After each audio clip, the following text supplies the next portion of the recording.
Recently, I had the great fortune to meet Roberto Lovenhiem, an Emmy Award-winning TV and film producer who, among other things, is an adventure story enthusiast. Last week, he sat me down and took me on an incredible journey through not one, but three fascinating nonfiction works. In these three books, we're in a prison camp run by the Colombian rebels called the FARC. 5 prisoners and 3 books they wrote. Even Silence Has an End, Captiva or Captive, and Out of Captivity.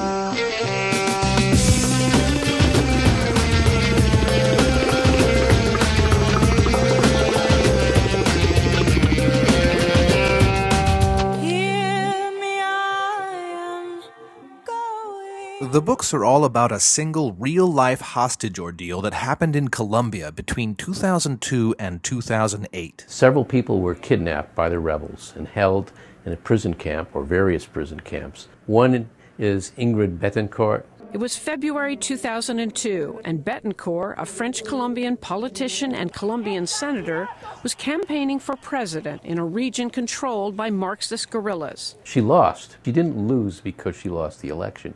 She never got to the election. On a road to a remote town, she and her aides were abducted by the Revolutionary Armed Forces of Colombia. For a year, they're treated fairly well. In 2003, another thing happens. 3 American contractors, the Drug Enforcement Department in the United States, are flying a mission over Colombia. Their plane has engine problems, crash lands, and they are captured. They were concealed in the jungle for 6.5 years. Then, in July 2008, a daring helicopter rescue.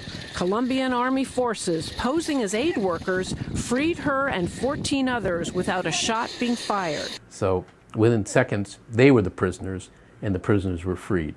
They all went home, and 3 books were written. And this is where it gets very interesting. Ingrid Betancourt wrote her account, her campaign aide who was captured with her, Clara Rojas, wrote hers, and the 3 American military contractors joined together and wrote a single book recounting their experiences. How many times do you get to see the same events through 3 different eyes? Also, an event that's so compelling. There's rarely anything that's as interesting as a prison drama.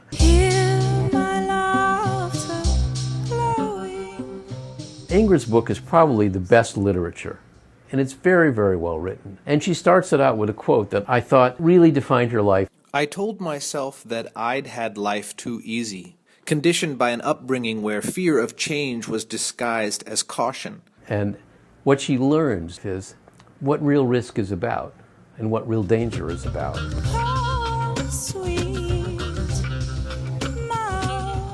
And Clara was a lawyer and very educated Colombian in her own right. But as Ingrid became more set on her own privilege, Clara became more resistant to being Ingrid's friend. The dynamics between these 2 women are fascinating within the book.